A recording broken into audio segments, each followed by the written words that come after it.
लेकिन राजा युधिष्ठिर के मन में शांति नहीं थी। उन्होंने अपने ही भाई बंधु, गुरुओं और संबंधियों का वध किया था। मन ग्लानि, पापबोध और धर्म संकट से भरा हुआ था। उन्होंने सोचा, राज्य तो मिल गया, पर आत्मा दुखी है। अब कौन सा कर्म मुझे शुद्ध कर सकता है? कौन से मार्ग से मैं इस पाप से मुक्त हो सकता हूं? भगवान श्री कृष्ण ने युधिष्ठिर को सलाह दी, हे धर्मराज, चलो हम सब भीष्म पितामह से मिलने चलते हैं। वे अभी भी बाणों की शैया पर हैं। वही तुम्हें धर्म का मर्म समझा सकते हैं। पांडव श्री कृष्ण के साथ कुरुक्षेत्र पहुंचे। वहां भीष्मदेव सूर्य के उत्तरायण होने की प्रतीक्षा करते हुए बाणों की शैया पर लेटे थे। उनका शरीर बाणों से छलनी था, पर मुख पर शांति थी। युधिष्ठिर ने हाथ जोड़कर कहा, पितामह, कृपा करके बताइए, इस संसार में सबसे श्रेष्ठ धर्म कौन सा है? किस उपासना से मनुष्य सब पापों से मुक्त होता है? कौन सा नाम, मंत्र या स्तुति सबसे प्रभावशाली है? भीष्मदेव बोले, हे धर्मराज, भगवान नारायण ही एकमात्र शाश्वत सत्य है। उन्हीं की उपासना सर्वश्रेष्ठ है। उनके 1000 नामों, सहस्रनाम का जप करने से मनुष्य सभी पापों से मुक्त हो जाता है, जीवन सफल हो जाता है। फिर भीष्मदेव ने विष्णु सहस्रनाम का पाठ आरंभ किया। ओम विश्वस्मै नमः, ओम विष्णवे नमः, ओम वषट्काराय नमः, ओम भूतभव्यभवत्प्रभवे नमः, ओम भूतकृते नमः, ओम भूतभृते नमः, ओम भावाय नमः, ओम भूतात्मने नमः, ओम भूतभावनाय नमः, ओम पूतात्मने नमः, ओम परमात्मने नमः, ओम मुक्तानां परमायै गतये नमः, ओम अध्ययाय नमः, ओम पुरुषाय नमः, ओम साक्षिणे नमः, ओम क्षेत्रज्ञाय नमः, ओम अक्षराय नमः, ओम योगाय नमः, ओम योगविदां नेत्रे नमः, ओम प्रधानपुरुषेश्वराय नमः, ओम नारसिंहवपुषे नमः, ओम श्रीमते नमः, ओम केशवाय नमः, ओम पुरुषोत्तमाय नमः, ओम सर्वाय नमः, ओम शर्वाय नमः, ओम शिवाय नमः, ओम स्थाणवे नमः, ओम भूतादये नमः, ओम निधये अव्ययाय नमः, ओम संभवाय नमः, ओम भावनाय नमः, ओम भर्त्रे नमः, ओम प्रभवाय नमः, ओम प्रभवे नमः, ओम ईश्वराय नमः, ओम स्वयंभुवे नमः, ओम शंभवे नमः, ओम आदित्याय नमः, ओम पुष्कराक्षाय नमः, ओम महास्वनाय नमः, ओम अनादिनिधनाय नमः, ओम धात्रे नमः, ओम विधात्रे नमः, ओम धातुरुत्तमाय नमः, ओम अप्रमेयाय नमः, ओम ऋषिकेशाय नमः, ओम पद्मनाभाय नमः, ओम अमरप्रभवे नमः, ओम विश्वकर्मणे नमः, ओम मनवे नमः, ओम त्वष्टे नमः, ओम स्थविष्ठाय नमः, ओम स्थविराय ध्रुवाय नमः, ओम अग्राह्याय नमः, ओम शाश्वताय नमः, ओम कृष्णाय नमः, ओम लोहिताक्षाय नमः, ओम प्रतर्दनाय नमः, ओम प्रभूताय नमः, ओम त्रिककुब्धाम्ने नमः, ओम पवित्राय नमः, ओम मंगलाय परस्मै नमः, ओम ईशानाय नमः, ओम प्राणदाय नमः, ओम प्राणाय नमः, ओम ज्येष्ठाय नमः, ओम श्रेष्ठाय नमः, ओम प्रजापतये नमः, ओम हिरण्यगर्भाय नमः, ओम भूगर्भाय नमः, ओम माधवाय नमः, ओम मधुसूदनाय नमः, ओम ईश्वराय नमः, ओम विक्रमिणे नमः, ओम धन्विने नमः, ओम मेधाविने नमः, ओम विक्रमाय नमः, ओम क्रमाय नमः, ओम अनुत्तमाय नमः, ओम दुराधर्षाय नमः, ओम कृतज्ञाय नमः, ओम कृतये नमः, ओम आत्मवते नमः, ओम सुरेशाय नमः, ओम शरणाय नमः, ओम शर्मणे नमः, ओम विश्वरेतसे नमः, ओम प्रजाभवाय नमः, ओम अह्ने नमः, ओम संवत्सराय नमः, ओम व्यालाय नमः, ओम प्रत्ययाय नमः, ओम सर्वदर्शनाय नमः, ओम अजाय नमः, ओम सर्वेश्वराय नमः, ओम सिद्धाय नमः, ओम सिद्धये नमः, ओम सर्वादये नमः, ॐ अच्युताय नमः। ॐ वृषाकपये नमः। ॐ अमेयात्मने नमः। ॐ सर्वयोगविनिसृताय नमः।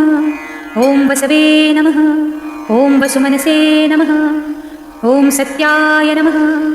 ॐ समात्मने नमः। ॐ संमिताय नमः। ॐ समाय नमः। ॐ समोघाय नमः। ॐ पुण्डरीकाक्षाय नमः। ॐ वृषकर्मणे नमः। ॐ वृषाकृतये नमः। ॐ रुद्राय नमः। ॐ बहुशिरसे नमः। ॐ बभ्रवे नमः। ॐ विश्वयोनये नमः। ॐ शुचिश्रवसे नमः। ॐ अमृताय नमः। ॐ शाश्वतस्थाणवे नमः। ॐ वरारोहाय नमः। ॐ महातपसे नमः। ॐ सर्वगाय नमः। ॐ सर्वविद्भानवे नमः। ॐ विश्वक्सेनाय नमः। ॐ जनार्दनाय नमः। ॐ वेदाय नमः। ॐ वेदविदे नमः। ॐ अव्यङ्गाय नमः। ॐ वेदाङ्गाय नमः। ॐ वेदविदे नमः। ॐ कवये नमः। ॐ लोकाध्यक्षाय नमः। ॐ सुराध्यक्षाय नमः। ॐ धर्माध्यक्षाय नमः। ॐ कृताकृताय नमः। ॐ चतुरात्मने नमः। ॐ चतुर्व्यूहाय नमः।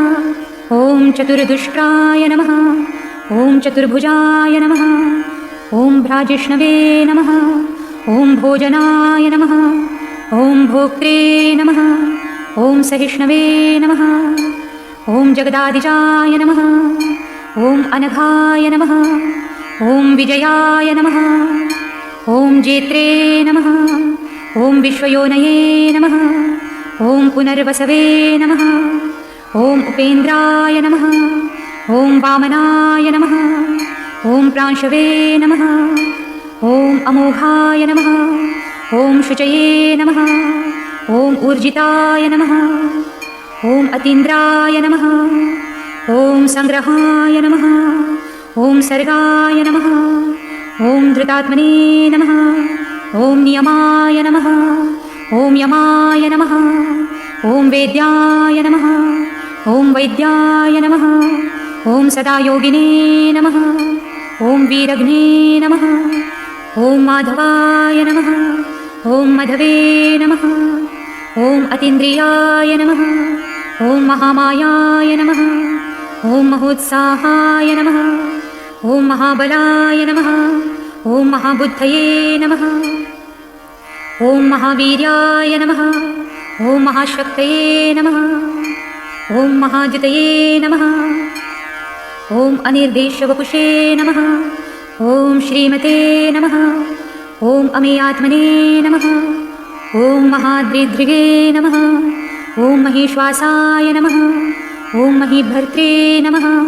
ॐ श्रीनिवासाय नमः। ॐ सतागतये नमः। ॐ अनिरुद्धाय नमः। ॐ सुरानन्दाय नमः। ॐ गोविन्दाय नमः। ॐ गोविन्दापतये नमः। ॐ मरीचये नमः। ॐ दमनाय नमः। ॐ हंसाय नमः। ॐ सुपर्णाय नमः। ॐ भुजगोत्तमाय नमः। ॐ हिरण्यनाभाय नमः। ॐ सुतपसे नमः। ॐ पद्मनाभाय नमः। ॐ प्रजापतये नमः। ॐ अमृत्यवे नमः। ॐ सर्वदृशे नमः। ॐ सिंहाय नमः। ॐ सन्धात्रे नमः। ॐ सन्धिमते नमः। ॐ स्थिराय नमः। ॐ अजाय नमः। ॐ दुर्मर्षणाय नमः। ॐ शास्त्रे नमः। ॐ विश्रुतात्मने नमः। ॐ सुरारिघ्ने नमः। ॐ गुरवे नमः। ॐ गुरुतमाय नमः। ॐ धाम्ने नमः। ॐ सत्याय नमः। ॐ सत्यपराक्रमाय नमः। ॐ निमिषाय नमः। ॐ अनिमिषाय नमः। ॐ स्रग्विणे नमः। ॐ वाचस्पतये उदारधिये नमः। ॐ अग्रण्ये नमः। ॐ ग्रामण्ये नमः। ॐ श्रीमते नमः। ॐ न्यायाय नमः। ॐ नेत्रे नमः। ॐ समीरणाय नमः। ॐ सहस्रमूर्ध्ने नमः। ॐ विश्वात्मने नमः। ॐ सहस्राक्षाय नमः। ॐ सहस्रपदे नमः। ॐ आवर्तनाय नमः। ॐ निवृत्तात्मने नमः। ॐ संवृताय नमः। ॐ सम्प्रमर्दनाय नमः। ॐ अहस्संवर्तकाय नमः। ॐ वह्नये नमः। ॐ अनिलाय नमः। ॐ धरणीधराय नमः। ॐ सुप्रसादाय नमः। ॐ प्रसन्नात्मने नमः। ॐ विश्वदृगे नमः। ॐ विश्वभुजे नमः। ॐ विभवे नमः। ॐ सत्कर्त्रे नमः। ॐ सत्कृताय नमः। ॐ साधवे नमः। ॐ जह्नवे नमः। ॐ नारायणाय नमः। ॐ नराय नमः। ॐ असङ्ख्येयाय नमः। ॐ अप्रमेयात्मने नमः। ॐ विशिष्टाय नमः। ॐ शिष्टकृते नमः। ॐ शुचये नमः। ॐ सिद्धार्थाय नमः। ॐ सिद्धसङ्कल्पाय नमः। ॐ सिद्धिदाय नमः। ॐ सिद्धिसाधनाय नमः। ॐ वृषाहिणे नमः। ॐ वृषभाय नमः। ॐ विष्णवे नमः। ॐ वृषपवर्णे नमः। ॐ वृषोदराय नमः। ॐ वर्धनाय नमः। ॐ वर्धमानाय नमः। ॐ विविक्ताय नमः। ॐ श्रुतिसागराय नमः। ॐ सुभुजाय नमः। ॐ दुर्धराय नमः। ॐ वाग्मिने नमः। ॐ महेन्द्राय नमः। ॐ वसुदाय नमः। ॐ वसवे नमः। ॐ नैकरूपाय नमः। ॐ बृहद्रूपाय नमः। ॐ शिपिविष्टाय नमः। ॐ प्रकाशनाय नमः। ॐ ओजस्तेजोद्युतिधराय नमः। ॐ प्रकाशात्मने नमः। ॐ प्रतापनाय नमः। ॐ रुद्राय नमः। ॐ स्पष्टाक्षराय नमः। ॐ मन्त्राय नमः। ॐ चन्द्रांशवे नमः। ॐ भास्करद्वितये नमः। ॐ अमृतांशुभ्रत्वाय नमः। ॐ भानवे नमः। ॐ शशिबिन्दवे नमः। ॐ सुरेश्वराय नमः। ॐ औषधाय नमः। ॐ जगतस्येतवे नमः। ॐ सत्यधर्मपराक्रमाय नमः। ॐ भूतभव्यभवन्नाथाय नमः। ॐ पवनाय नमः। ॐ पावनाय नमः। ॐ अनलाय नमः। ॐ कामग्ने नमः। ॐ कामकृते नमः। ॐ कान्ताय नमः। ॐ कामाय नमः। ॐ कामप्रदाय नमः। ॐ प्रभवे नमः। ॐ युगादिकृते नमः। ॐ युगावर्ताय नमः। ॐ नैकमायाय नमः। ॐ महाशनाय नमः। ॐ अदृश्याय नमः। ॐ अव्यक्तरूपाय नमः। ॐ सहस्रजिते नमः। ॐ अनन्तजिते नमः। ॐ ईष्टाय नमः। ॐ विशिष्टाय नमः। ॐ शिष्टेष्टाय नमः। ॐ शिखण्डिने नमः। ॐ नहुषाय नमः। ॐ वृषाय नमः। ॐ क्रोधग्ने नमः। ॐ क्रोधकृत्कर्त्रे नमः। ॐ विश्वबाहवे नमः। ॐ महीधराय नमः। ॐ अच्युताय नमः। ॐ प्रथिताय नमः। ॐ प्राणाय नमः। ॐ प्राणदाय नमः। ॐ वासवानुजाय नमः। ॐ अपानिधये नमः। ॐ अधिष्ठानाय नमः। ॐ अप्रमत्ताय नमः। ॐ प्रतिष्ठिताय नमः। ॐ स्कन्दाय नमः। ॐ स्कन्दधराय नमः। ॐ धुर्याय नमः। ॐ वरदाय नमः। ॐ वायुवाहनाय नमः। ॐ वासुदेवाय नमः। ॐ बृहद्भानवे नमः। ॐ आदिदेवाय नमः। ॐ पुरन्दराय नमः। ॐ अशोकाय नमः। ॐ तारणाय नमः। ॐ ताराय नमः। ॐ शूराय नमः। ॐ शौरये नमः। ॐ जनेश्वराय नमः। ॐ अनुकूलाय नमः।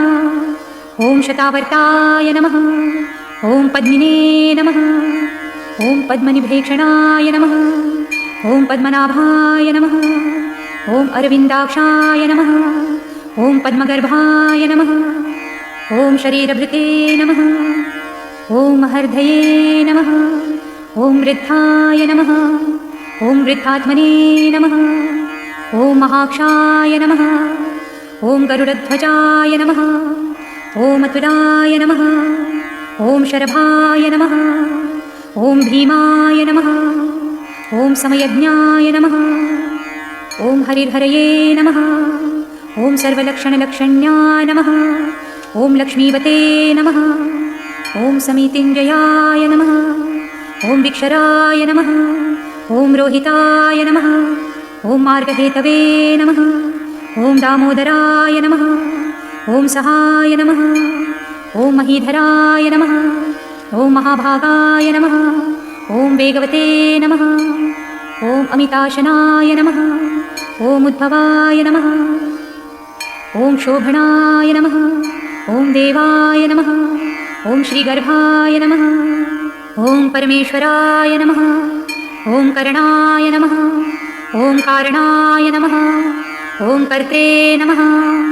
ॐ विकर्त्रे नमः। ॐ गहनाय नमः। ॐ गुहाय नमः। ॐ व्यवसायाय नमः। ॐ व्यवस्थानाय नमः।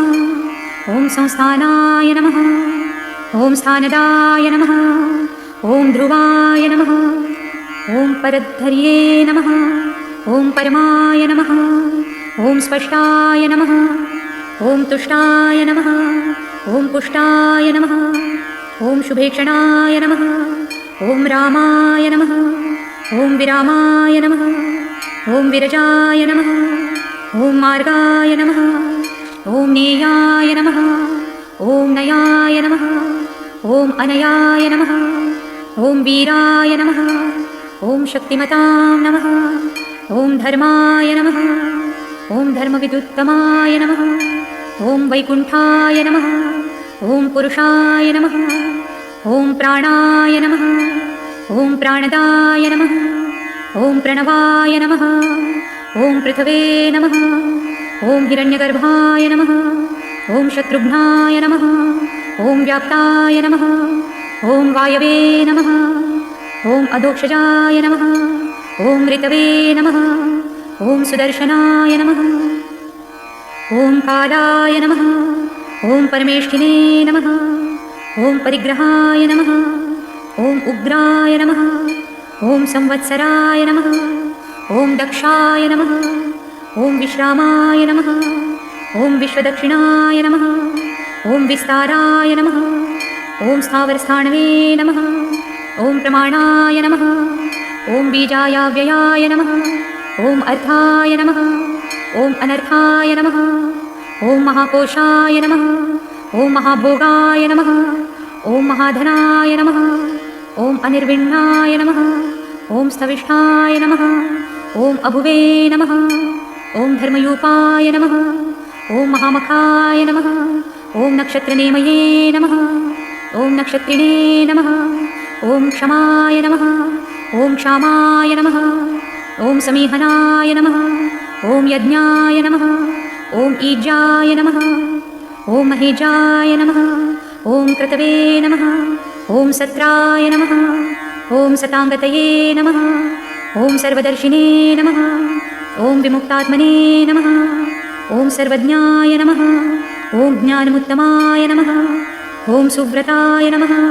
ॐ सुमुखाय नमः। ॐ सूक्ष्माय नमः। ॐ सुघोषाय नमः। ॐ सुखदाय नमः। ॐ सुहृदे नमः। ॐ मनोहराय नमः। ॐ जितक्रोधाय नमः। ॐ वीरबाहवे नमः। ॐ विदारणाय नमः। ॐ स्वापनाय नमः। ॐ स्ववशाय नमः।